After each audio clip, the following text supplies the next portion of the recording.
If pain were the price of progress, most gyms would be full of champions. But real bodies do not work like that. Medical guidance from the American Academy of Orthopedic Surgeons and health articles from Harvard Health Publishing make a simple point.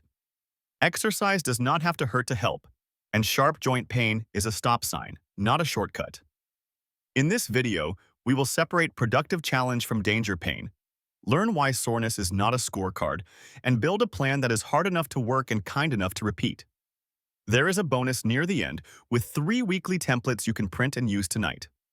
Disclaimer: this content is educational, not medical advice. Let us start with a simple question. What counts as effort and what counts as pain?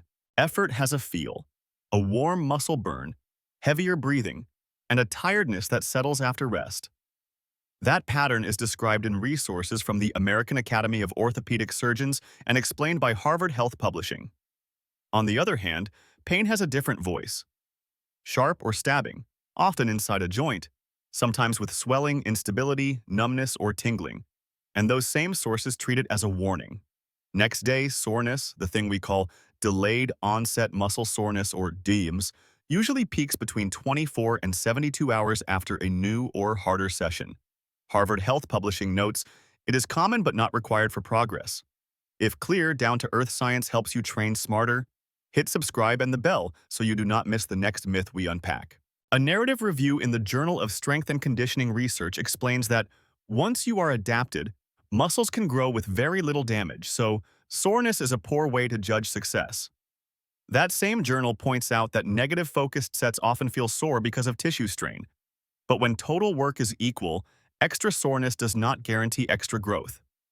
The American Academy of Orthopedic Surgeons suggests simple habits to manage soreness, progress gradually, keep light movement on recovery days, and protect sleep and nutrition. Measure your workout by skill and performance, not by how much it hurt. Randomized trials summarized in the Journal of Strength and Conditioning Research find a weak link between how sore you feel and how much strength or size you gain. When researchers match the total work, eccentric heavy routines still raise soreness, yet do not reliably add more muscle. A nuance highlighted in that same journal. For comfort, a meta-analysis in Frontiers in Physiology journal shows massage and foam rolling can ease soreness over 2 to 3 days, while a Cochrane review reports that typical stretching does not meaningfully prevent it. Use relief tools to move better, but do not mistake soreness for progress. The signal to chase is steady performance improvement. You can get strong and build muscle without taking every set to the absolute last rep. A meta-analysis in the Journal of Sport and Health Science finds similar muscle growth when total work is matched, whether you reach failure or stop a little short. A synthesis in Sports Medicine journal shows strength often matches or improves when you leave 1 to 3 reps in reserve, because your form stays tight and you can do more quality work across the week. For very experienced lifters, there may be a small edge from occasional failure on safer isolation moves, a detail that journal discusses, but it is a spice, not the main dish. The everyday rule: push hard, keep 1 to 3 reps in reserve most of the time, and let recovery do its job. Progressive overload is the engine. Reviews in Sports Medicine journal outline simple ways to turn the dials. Add a rep, add a small plate, add a set, slow the tempo, or expand the range while keeping technique. Most working sets should land with 1 to 3 reps in reserve to balance stimulus and recovery, a pattern the same review maps out. Big barbell lifts do not need routine failure. If you enjoy a burnout, save it for a safer isolation pattern, a practical tweak noted in the Journal of Sport and Health Science. When you hit the top of your target rep range in 2 sessions, nudge the load up next time. Quiet consistency beats loud suffering. Intervals are short, hard bursts with rest. Steady pace is comfortable, hard, and continuous. A meta-analysis in Frontiers in Physiology journal shows intervals can raise VO₂max faster, especially if you are starting from low fitness. Over months, both formats meaningfully improve heart and lung function when you keep showing up, a point the same analysis stresses. If your knees or back feel sensitive, low-impact intervals on a bike, rower, or elliptical deliver the heart rate spike without pounding. A safety tweak often used in clinical interval trials published in Frontiers in Physiology journal. Choose the style you will repeat next week and next month. When weekly time or total calories are balanced, fat loss from intervals and from steady cardio looks remarkably similar. That pattern comes through in a broad synthesis in Obesity Reviews journal. A meta-analysis in the International Journal of Behavioral Nutrition and Physical Activity also finds that adherence to structured interval plans and to moderate plans averages out similarly when people get guidance and clear instructions. The biggest levers for changing body weight are a steady weekly energy deficit and a plan you will follow on busy days, not a single punishing workout. Enjoyable and repeatable is not soft. It is smart. For glycemic health, intervals often boost insulin sensitivity quickly, while steady training steadily lowers A1C and blood pressure. Obesity Reviews journal maps both trends. Public guidance from the American Heart Association and the World Health Organization keeps the message simple. Any activity you repeat week after week improves cardiometabolic risk. If you live with type 2 diabetes or hypertension, build slowly, watch your response, and avoid big jumps in intensity, a risk management theme echoed across that research. The plan you can sustain will always beat the perfect plan you cannot.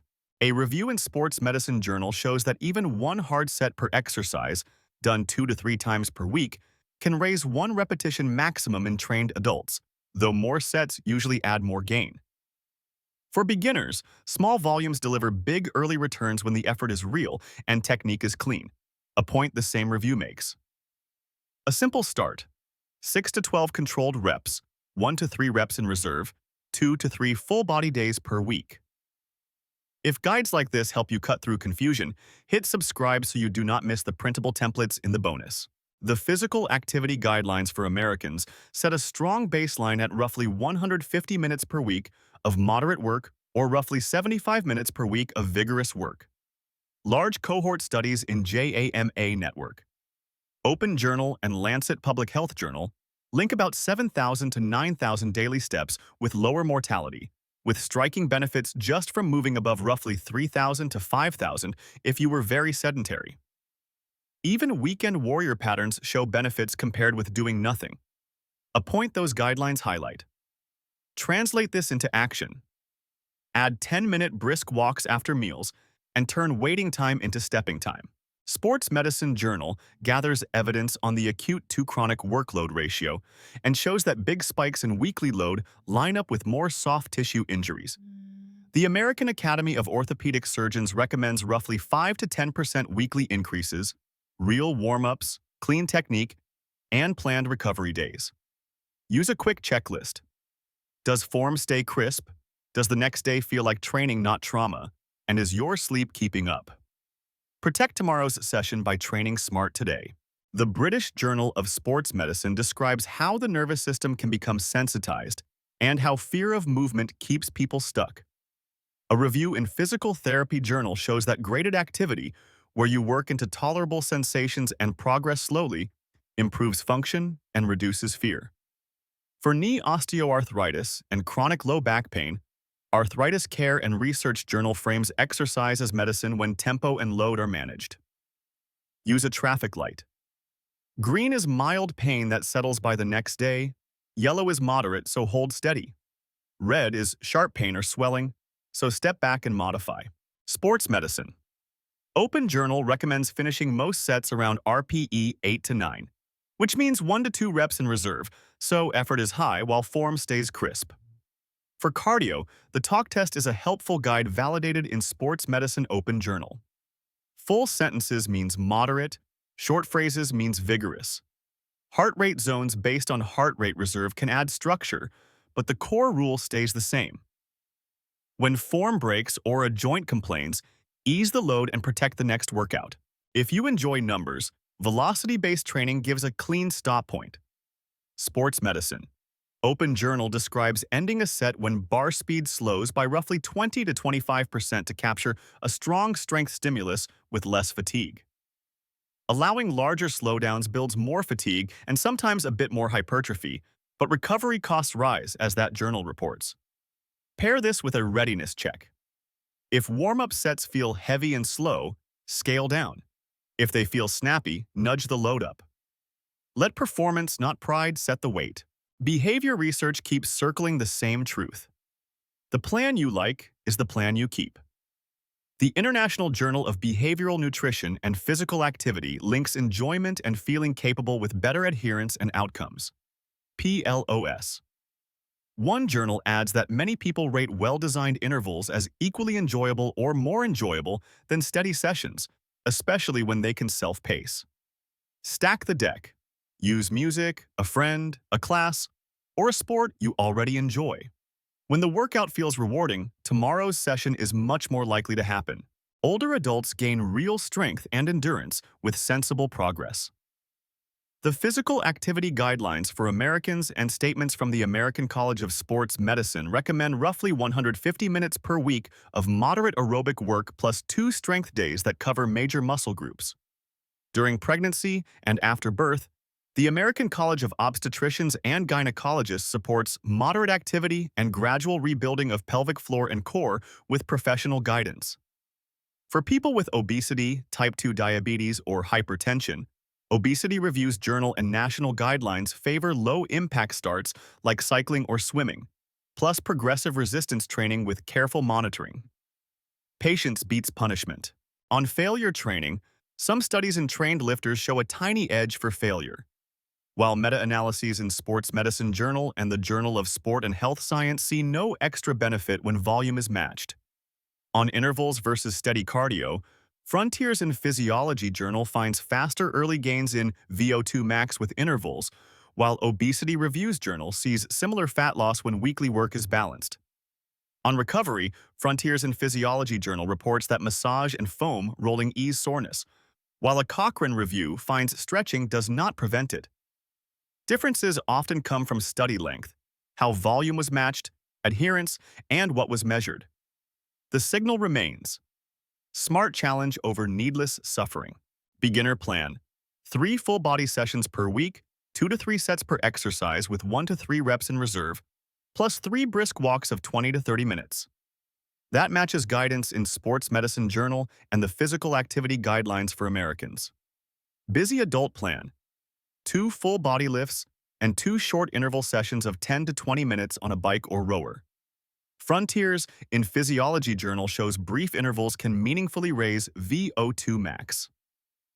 HIIT knees or back plan, cycling or swimming for cardio, and controlled tempo squats, hip hinges, and core with graded exposure, as recommended in Arthritis Care and Research Journal and Physical Therapy Journal. Print 1. Circle your days and start where you are. Here is the bottom line. The slogan, "No pain, no gain," is not a law of biology. Guidance from the American Academy of Orthopedic Surgeons and major exercise journals points to a better frame. Enough challenge, not unnecessary suffering. Soreness is feedback, not a grade. Both intervals and steady cardio work. Choose what you will repeat. Minimal, effective doses are real. Small weekly increases compound. Final reminder. This content is educational, not medical advice. Stop immediately for chest pain, severe breathlessness, dizziness, numbness or tingling, joint locking, or swelling. If this helped, share it with someone who needs a kinder path to fitness, and comment below with the next myth you want unpacked and the biggest hurdle you face.